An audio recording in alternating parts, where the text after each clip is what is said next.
Good morning. Good morning. I'm Marge, a Unity in Lynnwood prayer chaplain. Welcome. Welcome, everyone, to this time of silent meditation. Whether you are part of our virtual online community or here in our chancel, we share our gratitude for the opportunity to enter this sacred time together.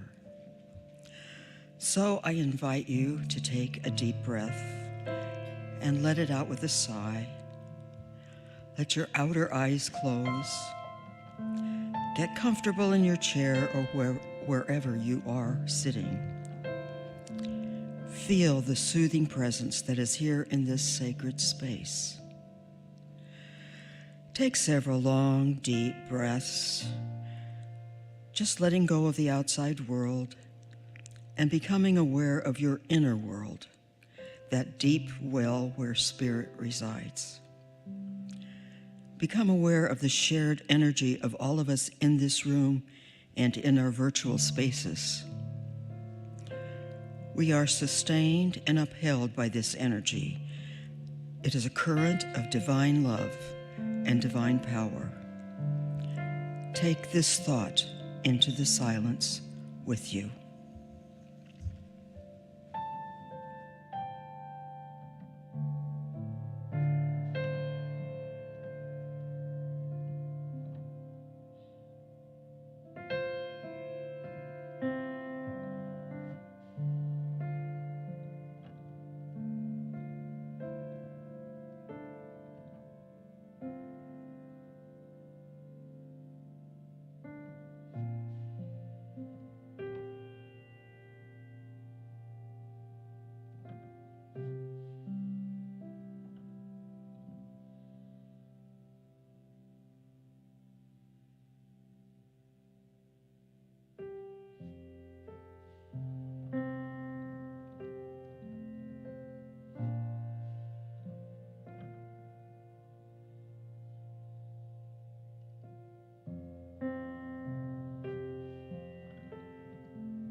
Gently bring yourselves back into this physical space. Breathe deeply. Open your outer eyes and embrace the knowing that you are on a path of light even when you cannot see the way. Know that Spirit is opening the way before you on this path of light. And we welcome and bless our entire church family. We affirm that divine grace and love enfolds everyone in our physical sanctuary and in our virtual sanctuary. We bless and are grateful for those who serve today, with special thanks and gratitude to Dr. Richard for sharing his words and Matthew Wilson for sharing the beautiful music. We release everything into prayer. And so it is.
There is a place where you can always go. Come with me.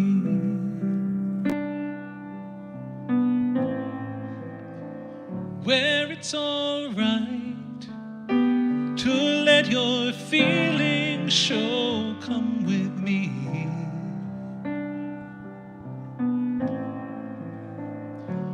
What a pleasant journey. It isn't very far. We can go together, stay right where you are. And now it's time to start. It's right here in your heart. There is a place where you can be yourself. Come with me.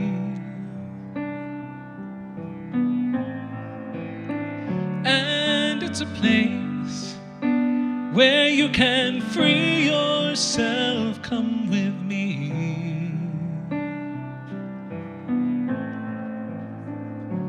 And you know it's waiting, not so far away. Need no reservation, we can go today. And now it's time to start. It's right here in your heart.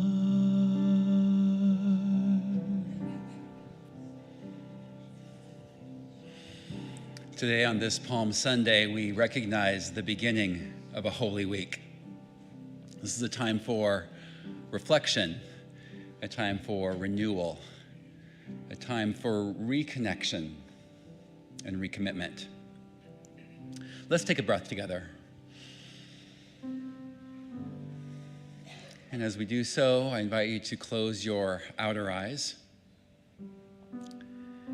and allow an opening of your inner vision. Today, we recognize the universal source of all that is. We come together as shining emanations of that source. We walk together, each on our own unique journey, naturally unfolding, naturally becoming. As we breathe, we attune with our inner being.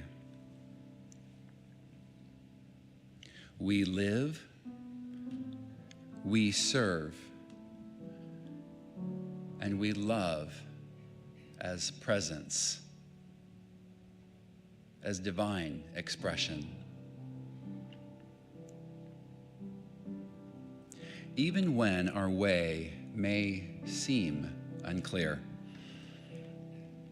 even as we know there are both triumphs and challenges ahead, we are guided on our paths forward. There's a quiet confidence in our companionship with that which is greater. We know we are not alone.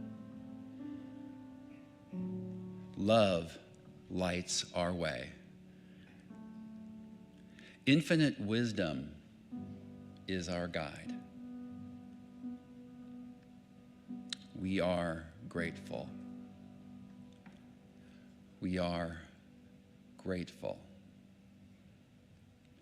We are grateful. And so it is. And the light shines through each window,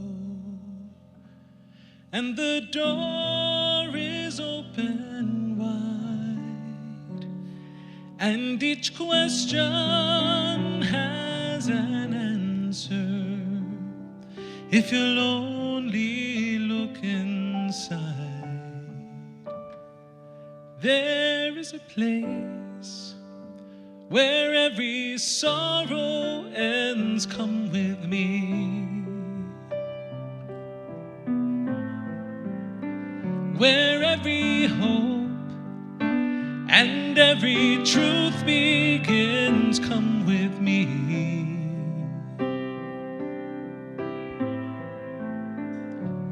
What a pleasant journey.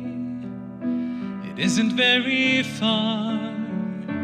We can go together, stay right where you are. And now it's time to start. It's right here in your heart. Good morning, Unity in Lynnwood. It's great to see you. Yeah, this wonderful Palm Sunday. If you will stand as you are able and greet one another while respecting sticker colors. We are the light, we are the light, we are the light in this world. We are the light, we are the light, we are the light in this world. Let it shine, let it shine, let it shine so bright. Let it shine, let it shine, let it shine so bright. We are the light, we are the light, we are the light in this world. We are the light, we are the light, we are the light in this world. Let it shine, let it shine, let it shine so bright. Let it shine, let it shine, let it shine so bright.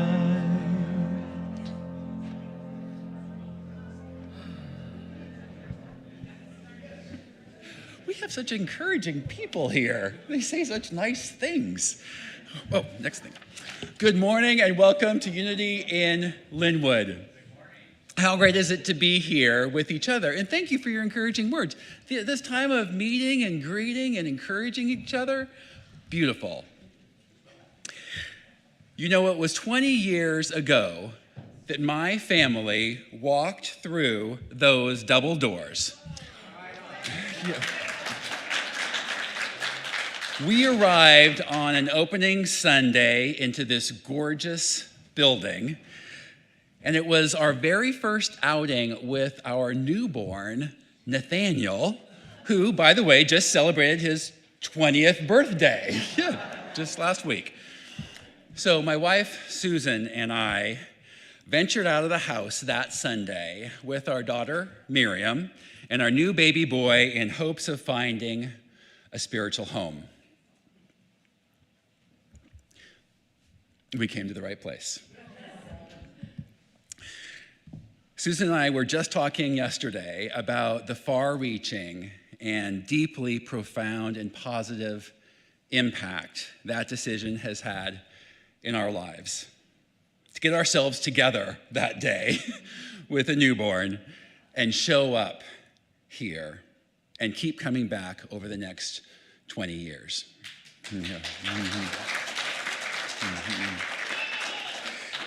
Without a doubt, one of the very best decisions we've ever made, life-changing for sure. So clearly I'm biased, but I want you to know that you too are welcome here. No matter your history, your religious tradition or affiliation, or none whatsoever, your orientation or your political persuasion, this is a place of open acceptance, a place of enthusiastic inclusion, a place where love is love and you can be you. Welcome to Unity. Yeah.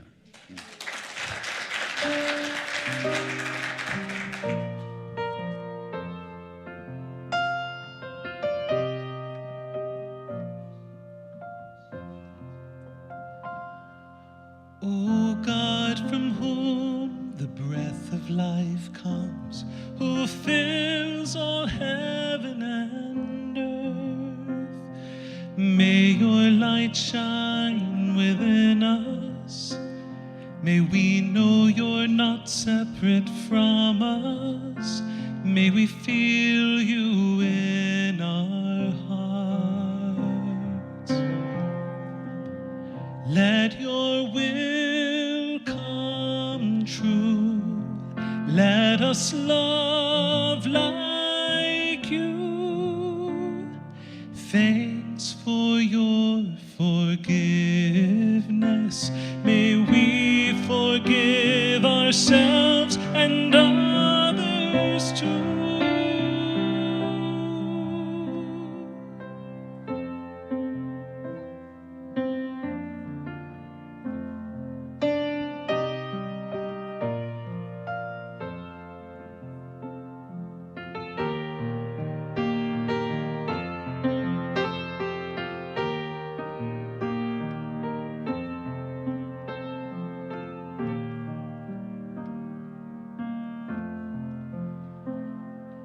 Thank you for guiding our steps while we're here. May we walk in love, not fear. When we listen, your message is clear. The kingdom of heaven is here. The kingdom of heaven is here. The kingdom of heaven is here.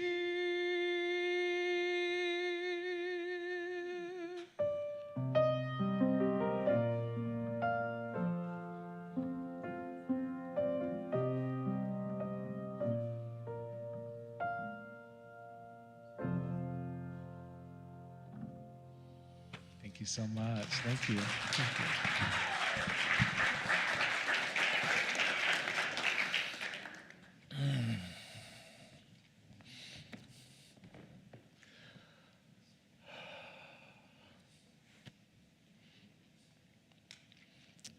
Good morning. Good morning. It is the highlight of my week. It is the gift of an incarnation to bask in what I like to call the infinite depths of you. So I begin, as I always do, with words of gratitude for the privilege of sharing this moment and this space with you. Thank you. I say thank you. I say thank you. I say thank you. I say thank you. Thank you. If you're a member of our virtual sanctuary this morning, we invite you to identify yourself by first name. Perhaps identify your geography. It would be the delight of our physical audience this morning to welcome you. And even now, Dale and Art and Dallery and Judy and Deb Van W. If you are a member of our physical sanctuary this morning and you are willing to welcome the members of our virtual sanctuary, I would direct your eyes to camera 3 right over there as we say, we see you. We see the truth of you. We see the highest possibility of you. We hold you right here. Welcome. Welcome. And welcome. Our gratitude goes to the, it must have been close to 3,000 people who were on campus yesterday. Over 25 people in truth gathered in a spring cleanup effort. If you are willing to allow this audience to acknowledge you, to share gratitude, please raise a hand or stand.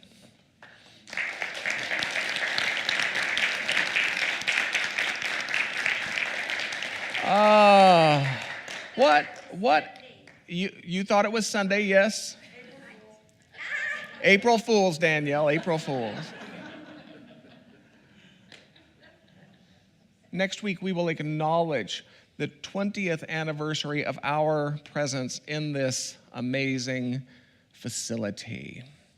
So special thanks, team, special thanks, special thanks, special thanks. It is looking quite stunning. The art hallway, special thanks again to Tatiana, who showed for the last quarter. If you have not perused the hallway today, it is the artwork of Matthew Wilson, which now hangs.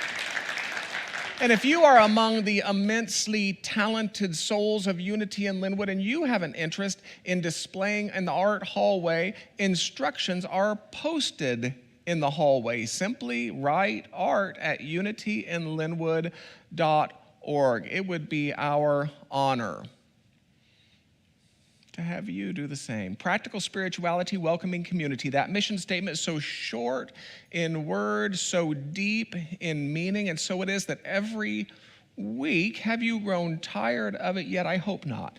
I hope not, because I have not. Every week I like to bring this statement into greater specificity by offering one of 6 statements we developed in conversation with your Board of Trustees in late 2014. Today I've chosen the first of those 6 statements, and it reads as follows. We offer a metaphysical teaching which encourages regular spiritual practice, including prayer, meditation, affirmation, denial, service, and study. If you would like to pray with someone following the conclusion of our time together this morning, please join a prayer chaplain in this general geography, that you might meet them in advance. May I ask those prayer chaplains in service to you this morning to raise a hand or to stand, please.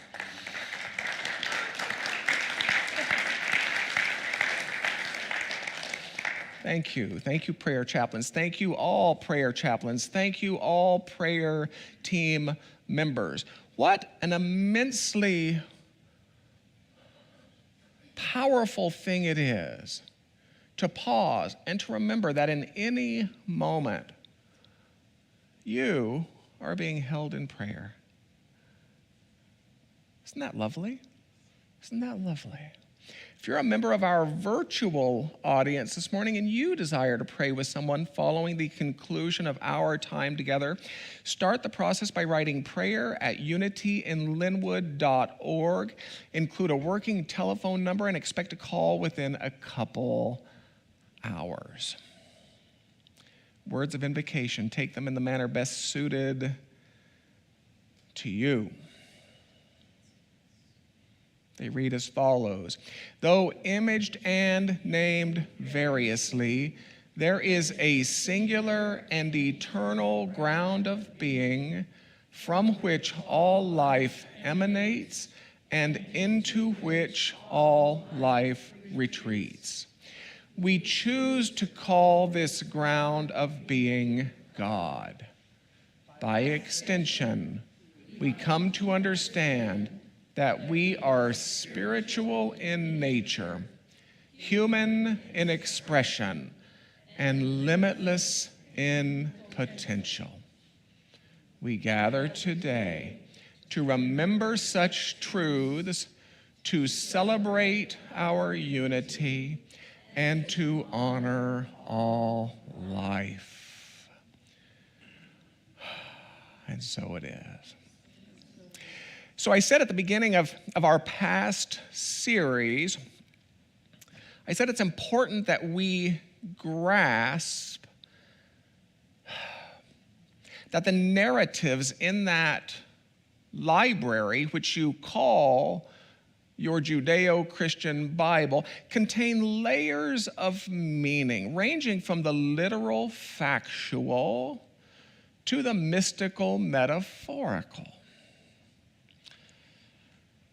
Now again, it's easier to consider that it's all factual or that it's all metaphorical. But sadly, those biblical writers, writing for different audiences, writing with different agendas, writing in different contexts, writing from different histories, well, sadly, they were unaware of our modern desire that it be easy.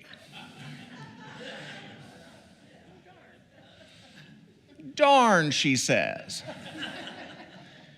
It's easier to consider that it's all factual or that it's all metaphorical, but it's not. Sometimes it's factual, sometimes it's metaphorical, sometimes it's both.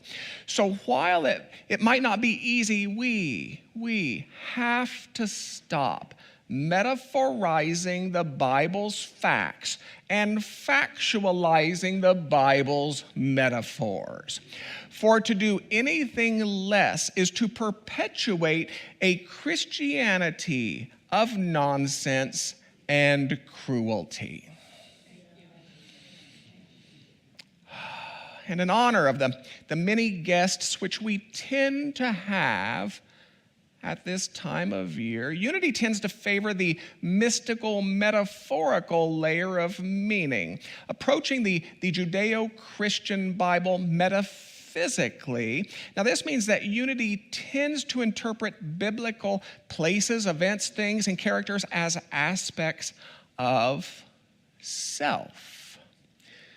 Adam and Eve, representing aspects of self, maybe thinking and feeling as one example. Mountains and valleys representing aspects of self, higher consciousness and lower consciousness, maybe, and so forth.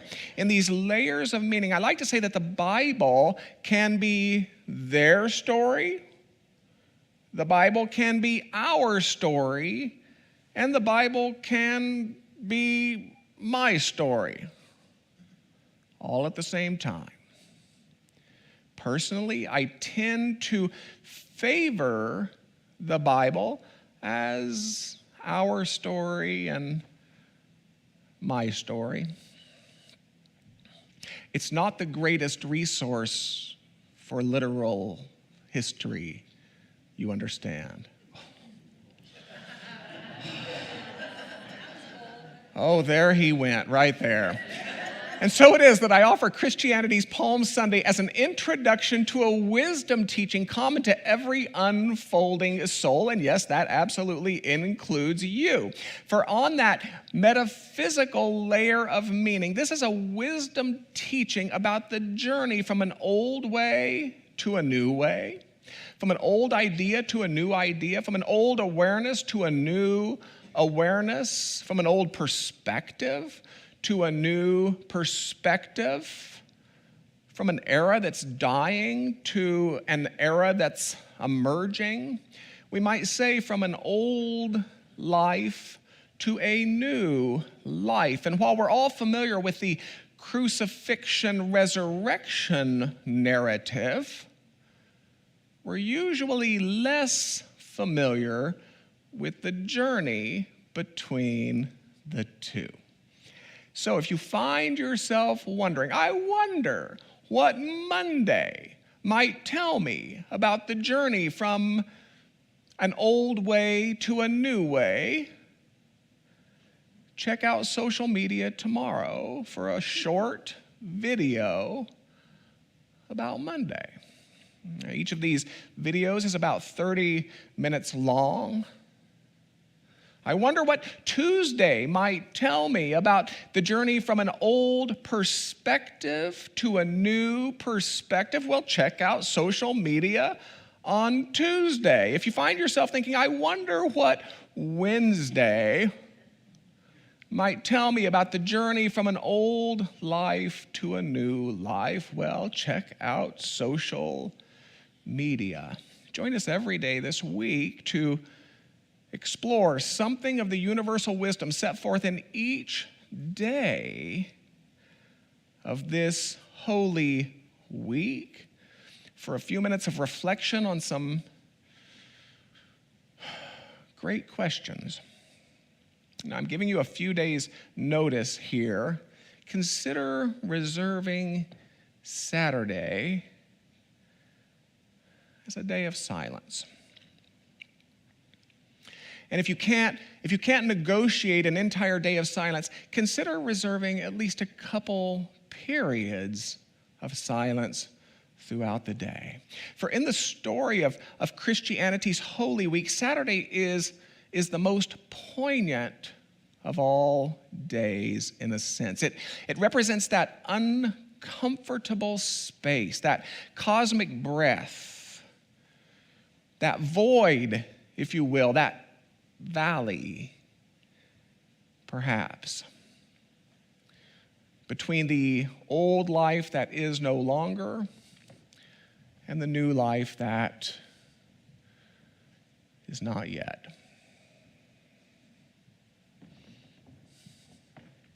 The Lord is my shepherd, I have all I need. She makes me lie down in green meadows, beside the still water she will lead. She restores my soul. She She rights my wrongs.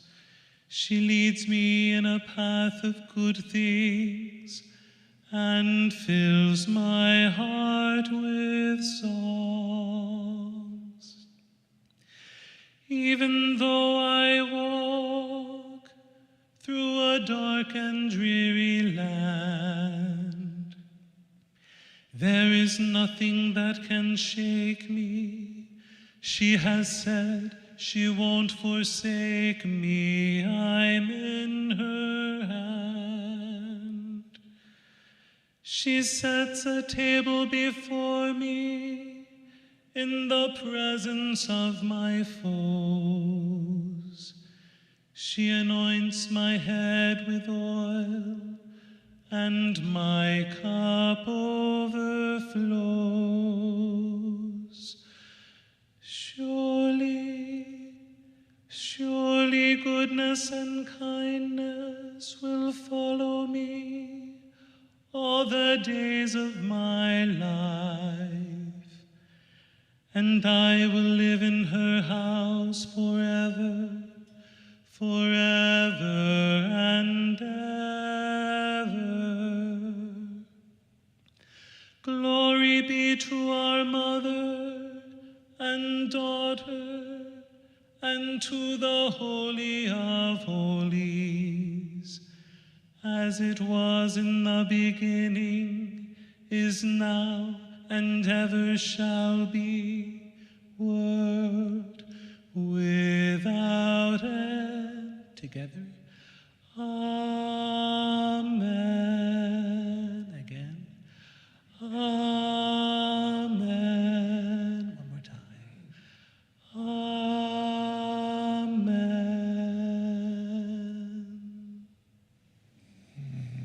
It was Bobby McFerrin's tribute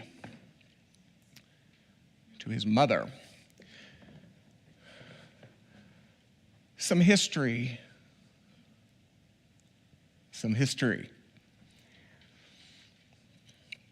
Jerusalem became the capital during the era of King David. This was about 1,000 years before the Common Era. Now, David's reign was seen as a time of justice and righteousness in the land. He was associated with goodness, power, protection. He was considered something of an ideal shepherd king. The tribes were united. Israel was powerful, and its people were safe. Now, so revered did David become that the Jewish Messiah was expected to be a, quote, son of David, or a new David, greater than David. Now, King David had a son, and his son built a glorious temple. You might know David's son by the name Solomon, thank you. And Solomon's temple became the center of the Jewish world, the destination for Jewish pilgrimage. And over time, Jerusalem grew in wealth and power, becoming the center of what the great theologian Marcus Borg termed a domination system marked by a nasty trio of political oppression, economic exploitation, and religious legitimation. A political oppression in which the many were ruled by the wealthy and powerful few, the monarchy, the nobility, the aristocracy, an economic exploitation in which as much as 2/3 of society's wealth went into the pockets of those wealthy and powerful few, and a religious legitimation that went something like this. Since the emperor is the Son of God, and that was the paradigm, you understand, since the emperor is the Son of God, then the political oppression and the economic exploitation, well, these must be the will of God. Since the emperor is the Son of God, then the unjust social order must be the will of God. This is a paradigm which left all but a daring few, mumbling something akin to, well, I guess this horrible situation must be God's will. I could summarize the situation by saying that a corrupt, greedy, and wealthy few established an unjust social order and justified it with religion. And it was of this Jerusalem that the prophets of old spoke. It was Micah who said, "Listen, rulers, you who hate the good and love the evil, who tear the skin from my people and the flesh from their bones. Hear this, you rulers who abhor justice and pervert all equity, who build Zion with blood and Jerusalem with wrong." It was Isaiah. This will ring familiar. It was Isaiah who offered how the faithful city has become a harlot. She that was full of justice, righteousness lodged in her, but now murderers. Your princes are rebels and companions of thieves. Everyone loves a bribe and runs after gifts. They don't defend the orphan, and the widow's cause does not come before them. God expected justice, but saw bloodshed, righteousness, but heard a cry. Whew.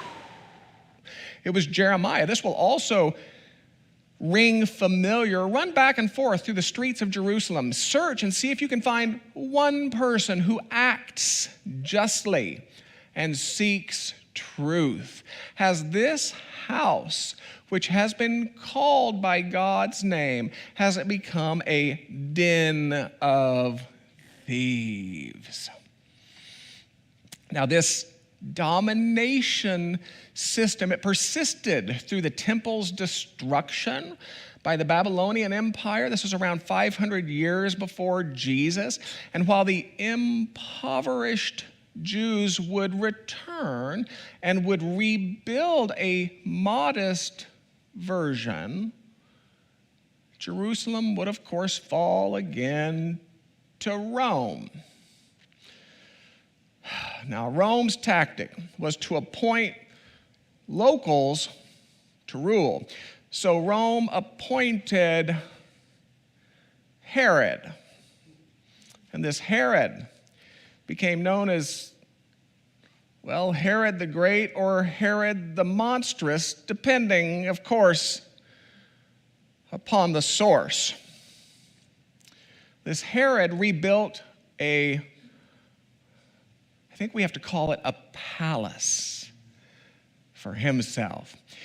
A palace that would go on to serve as a destination for visiting Roman governors, columns of glittering marble, glittering fountains, shaded pools, ceilings painted with gold and vermilion, chairs that were inlaid with jewels, mosaic floors.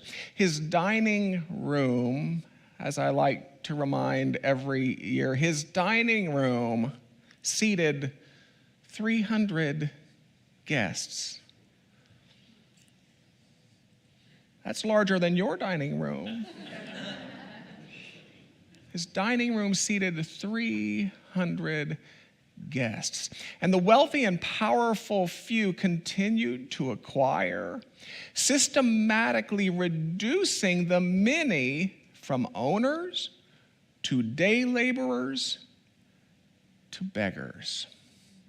The rich got richer, the poor got poorer, and still the sad chorus rang throughout. Well, I guess this horrible situation must be God's will.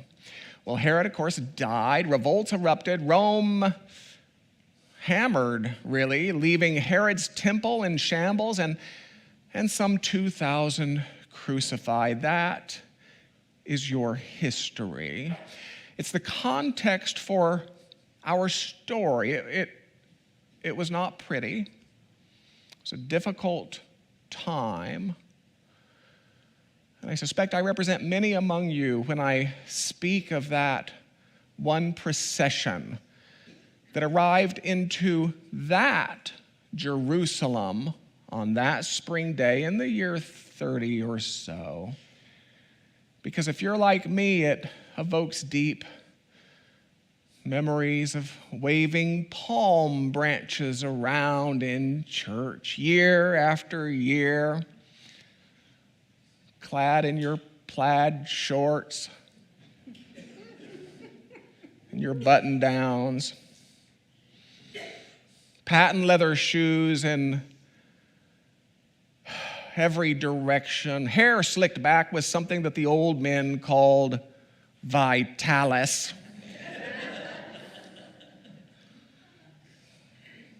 At the same time, I suspect I represent fewer of you when I speak of the two processions that arrived into that Jerusalem on that spring day in the year 30 or so. And yet it's these two processions together that represent the climax to that 1,000 years of escalating tensions.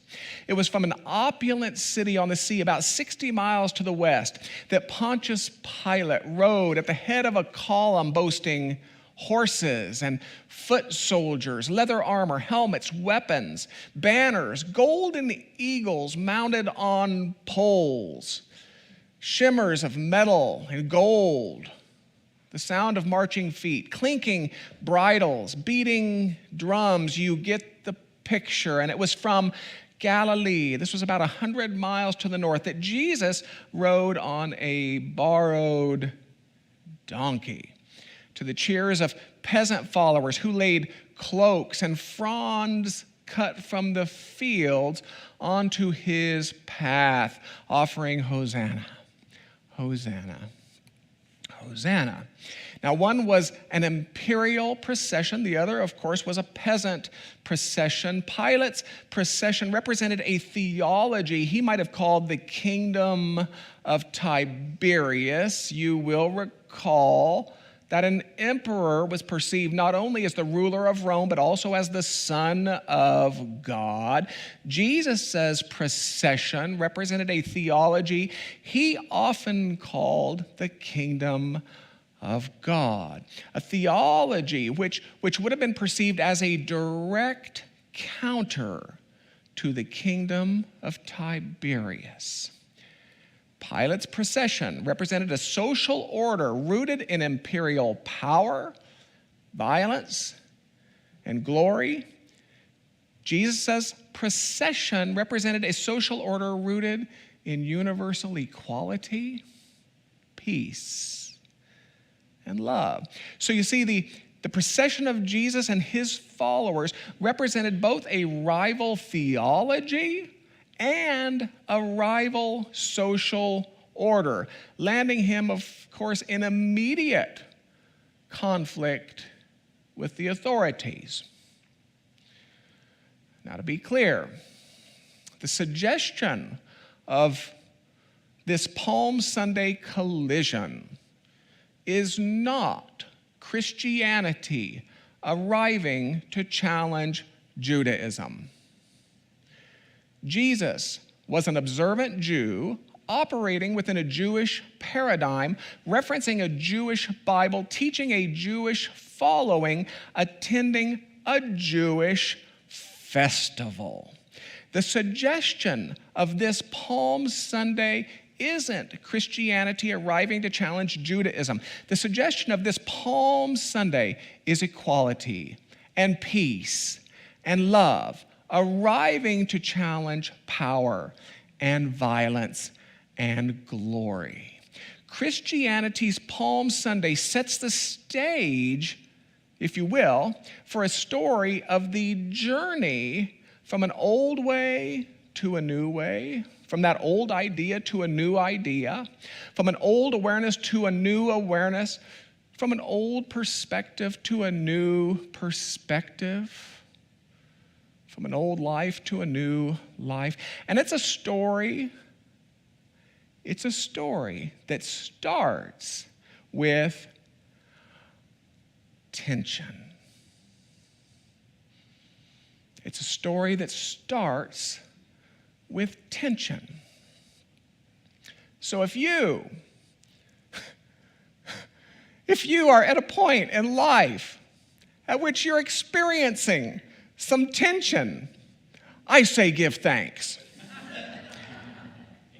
I say give thanks because I'm willing to suggest that were we able to pinpoint that Genesis moment to any elevation in thought, were we able to pinpoint that Genesis moment to any transformation in life, were we able to pinpoint that Genesis moment to any leap in consciousness, there we would find something of a tension. Tension. Were we able to pinpoint that Genesis moment to any progress in matters of race, we would find something of a tension. Were we able to pinpoint that Genesis moment to any progress in matters of ecology, we would find something of a tension. Were we able to pinpoint that Genesis moment to any progress in matters of education, there we would find something of a tension. Such a suggestion might be worthy of optimism today, for there is no shortage of tension in our world right now. Could this very juncture in human history be a Genesis moment to some unimaginable leap forward? Absolutely. We can hope so. We can hope so. The human creature tends to respond well to tension. It's discomfort that gets us to evolve when vision fails to get us out of bed. So if you are at a point in life at which you're experiencing some tension, I say give thanks. Welcome to Holy Week. The next 7 days are for you. Welcome to Holy Week 2023. And the beauty of today's Palm Sunday fronds, as laid before that peasant procession on that spring day in the year 30 or so, is that the palm is a symbol of victory. The palm then reminds each of us from today, from Sunday's tension and Monday's decision, Tuesday's resistance, through those symbolic Saturdays representing that valley between an old life no longer and a new life not yet. The palm reminds each of us not to be afraid. For in the same way that the evening carries the promise for the morning, so too does the crucifixion experience carry the promise of the resurrection. Take a deep breath, please.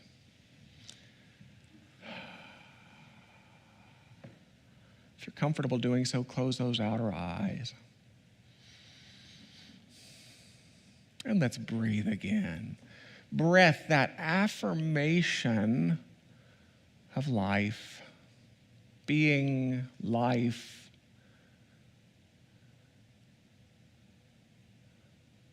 Through me.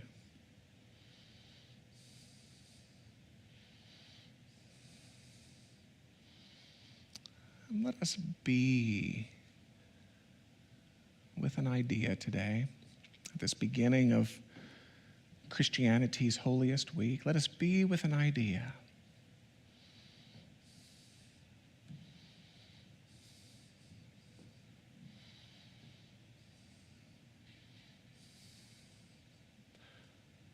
An idea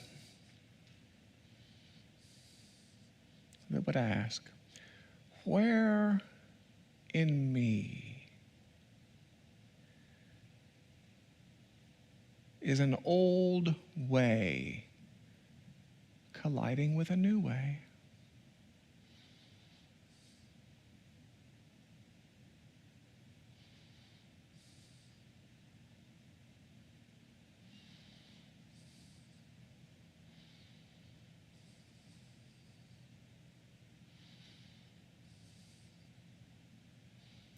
Where in me might an old belief, an old paradigm, an old way of seeing be colliding with a new belief, a new paradigm, a new way of seeing? Tension, oh, we give thanks. We give thanks.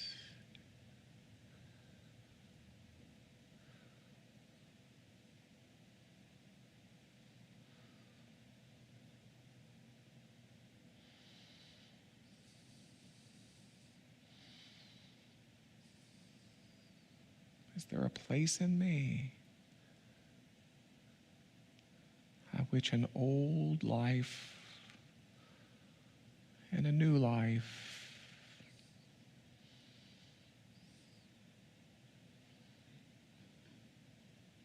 are colliding? Oh, tension, I give thanks.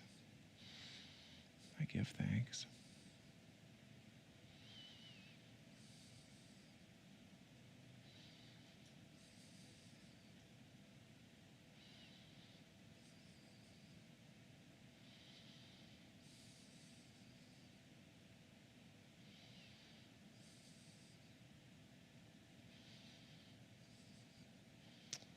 Am I willing to consider today? Am I willing to consider today that the very tension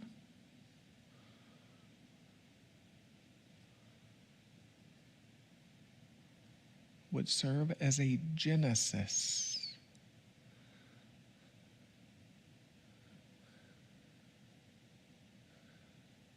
for a leap forward in me?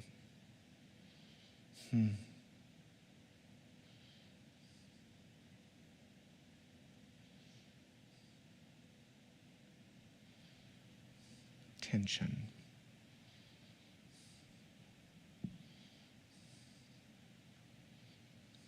We give thanks. Surely, surely goodness and kindness will follow me all the days of my life, and I will live in her house forever, forever and ever.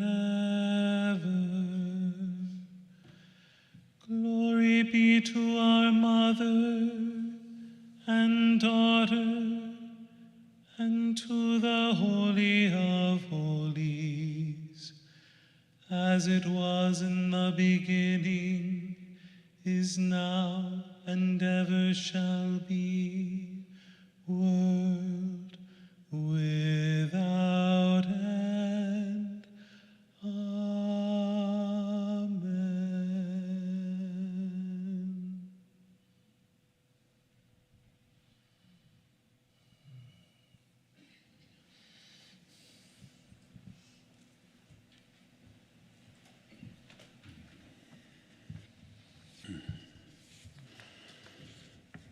Thank you, Dr. Richard. Thank you, Matthew.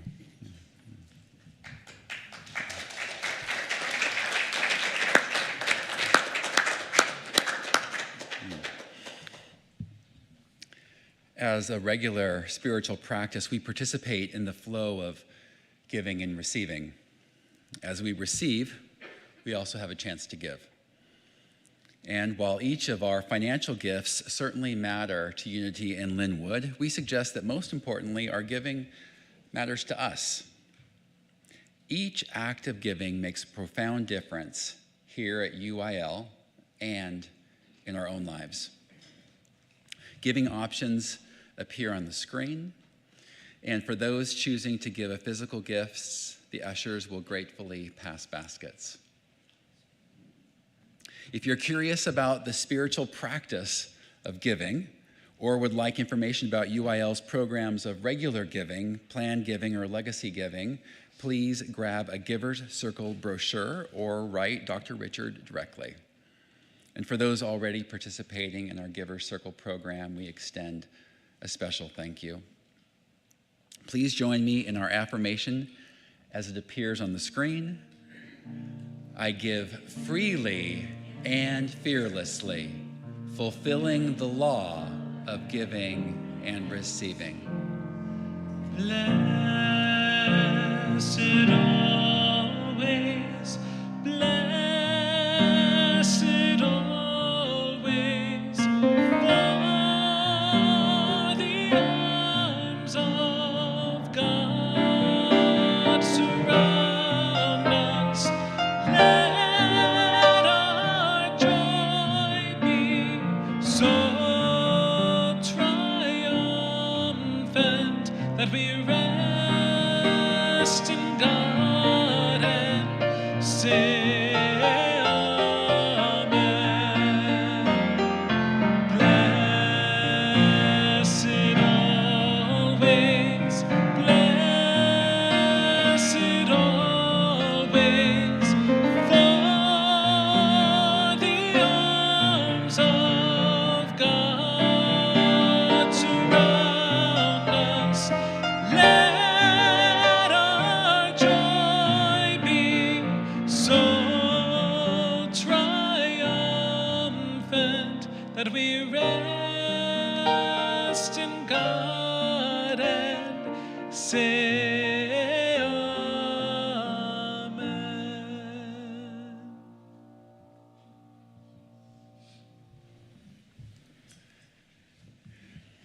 While our Sunday morning services are central and unifying for us here at UIL, we also offer a variety of other events and community activities created to help you remember who you are and who you're becoming. It's good to know that everything here at Unity in Lynnwood is intentionally designed to support you on your life journey. If you want to look at the chair back in front of you, there are some resources, and I want to call attention to the Stay in Touch card here. And if you put your contact information on there, you will receive a couple emails each month full of inspiration and information about things happening here at UIL. And if you want to come see me actually after the service in the Welcome Center at the back of the sanctuary, I'd love to meet you and provide you some resources about anything you might be looking for here at UIL. If you want to know about joining UIL, about prayer, about being a volunteer, about adult education, about our Giver's Circle program. If you want to grab a resource guide about all things happening here at Unity in Lynnwood, that's back there too. Every Sunday, we like to say hello to anyone who might be joining us for the first time. If you are here as a first-time guest, could you put your hand in the air and we'll give you some applause? Anyone here for the first time? Yeah, not today. They're on their way. If you are new or newer, you can actually come back to the Welcome Center and pick up a special edition of the Daily Word. This is filled with daily inspiration, and it is in support of you. Or you can stop by our Soul Things gift shop just outside the double doors and to the left, and in there you'll find the special edition if you were new or newer, and you can also sign up for a subscription to the Daily Word. The Soul Things gift shop has items designed to elevate the mind and desire and inspire the heart.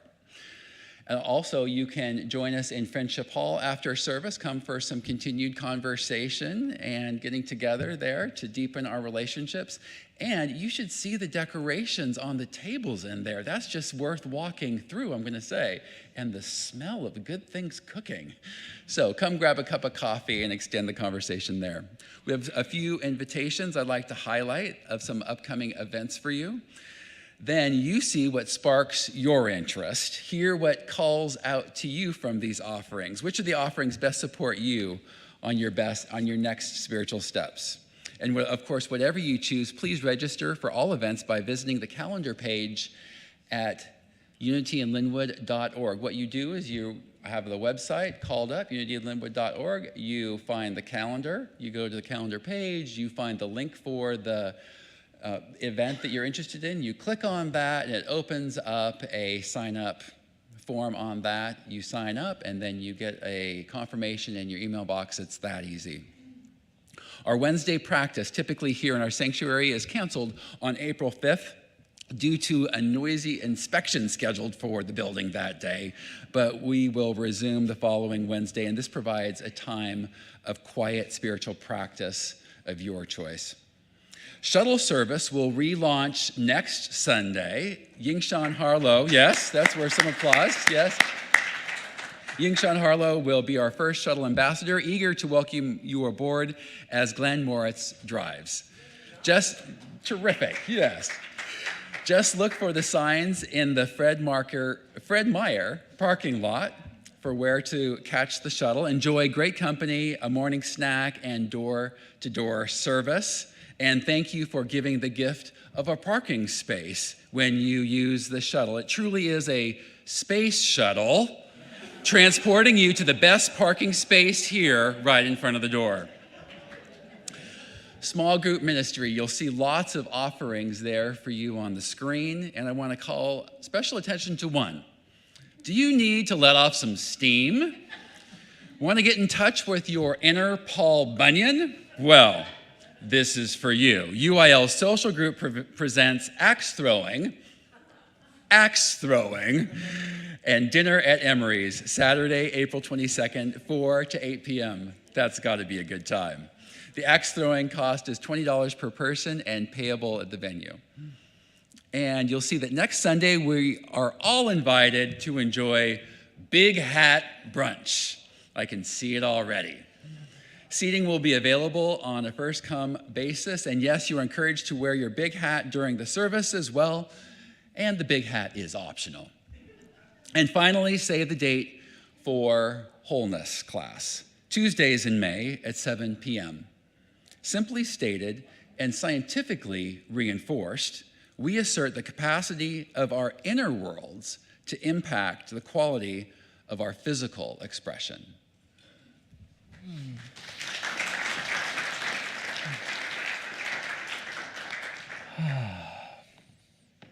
I hold Elizabeth in my heart this morning. Your Elizabeth is speaking at a Unity church on the peninsula. How do you like that?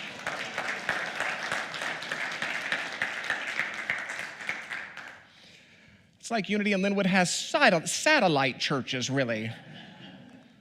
We hold Elizabeth in blessing as she moves about our greater community. I would like to make the announcement for those who have not noticed that we offer hearing assistance devices. These have been made available as of the past couple weeks. If you find that you would be supported by amplifying the signal of what happens here on a Sunday morning, the process is simple. Get one. Get one. Jot your name down. Put it back. Check a box. Simple as that. Simple as that.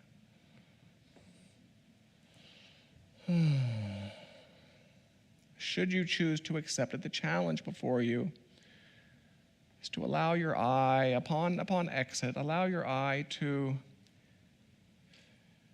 engage eyes which you might not have engaged before, and to be so courageous as to employ a spiritual practice that goes like this. It's deeply mystical. It's quite complicated. You'll want to take notes. My name is. Okay? My name is. That is the challenge before you. Take a deep breath. Let us close the outer eyes again.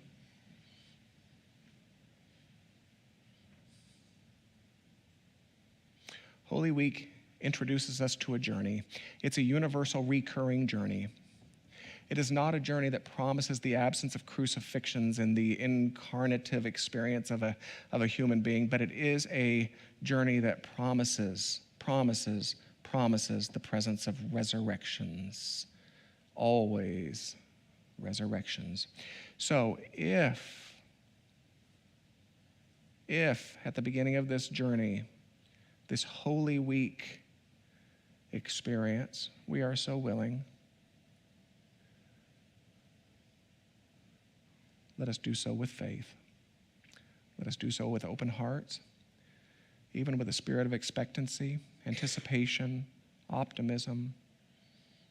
Dare I say it, let us do so with a sense of gratitude. Knowing that the Holy Week journey is one of promise. It's one of comfort.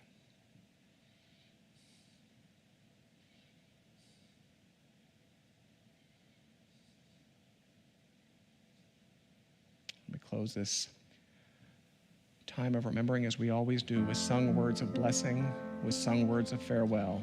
May the long time sun shine upon you, all love surround you, and the pure